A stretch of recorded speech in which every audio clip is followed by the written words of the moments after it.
कहानी सुना रहे हैं भैया, आपको ध्यान से सुनना। औलाद तो पैदा करो पर उम्मीद मत पैदा करो। मैं शांति, मेरे पति का नाम सुंदरदास वर्मा। हमारा एक छोटा सा परिवार, 2 बेटे और 1 बेटी। सुंदरदास जी डाकघर में काम करते थे और जब वह शाम को घर से वापस आते तो मैं चाय के साथ भजिया तैयार रखती और हमारा पूरा परिवार एक साथ बैठ के गप्पे मारते और हंसी के ठहाकों से पूरा घर भर जाता। धीरे धीरे बच्चे बड़े हो गए, उनकी शिक्षा पूरी हो गई। बड़ा बेटा अमन पढ़कर कंपनी में लग गया और छोटा बेटा दिनेश स्कूल में अध्यापक बन गया और बेटी नंदिनी, उसको भी अच्छी शिक्षा दिलाकर उसकी शादी कर दी और वह अपने मायके से जो शिक्षा मिली उसको लेकर अपने ससुराल में रच बस गई। अब बेटों की शादी की बारी आई तो वर्मा जी ने शांति को बुलाया और पूछने लगे, अमन और दिनेश से पूछो, अगर इनकी कोई पसंद हो तो, नहीं तो मैं फिर अपने हिसाब से रिश्ता तय करूँगा।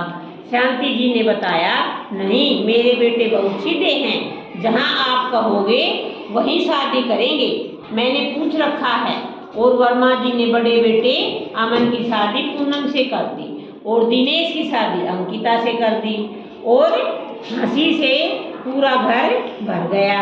लेकिन यह खुशी ज़्यादा दिन नहीं रही और एक सुबह वर्मा जी के सीने में हल्का सा दर्द हुआ और अस्पताल में भी लेकर गए और रास्ते में वर्मा जी मेरा हाथ पकड़कर बोले, शांति तू चिंता मत कर, अब मैं ठीक हो जाऊंगा।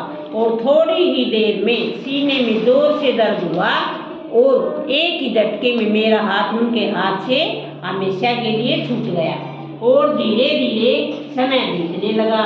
मेरा तो सारा समय भगवान की पूजा में ही चला जाता और जब खाने का समय होता तो आवाज़ लगा देती और खाना मिल जाता। लेकिन कुछ समय के बाद तो नीचे से रसोई को ऊपर ले गए और ऊपर सीढ़ियाँ मेरे से चढ़ी नहीं जाती और आवाज़ लगाकर थक जाती। सुबह का नाश्ता दोपहर तक मिलता और रात के खाने का इंतजार तो करते करते आँख लग जाती और बेटों को बताती तो अनसुनी कर देते। क्या माँ तुम भी बच्चों के जैसे शिकायत करती हो? अब शिकायत का कोई फायदा था भी नहीं, क्योंकि सारी जमीन को मैंने पहले ही दोनों बेटों में बंटवा दिया था कि जीते जी कर देते हैं, मरने के बाद तो झगड़े पड़ेंगे। अब जो बेटे बहुएं आगे पीछे घूमते थे वह अब शक्ल भी नहीं दिखाते थे।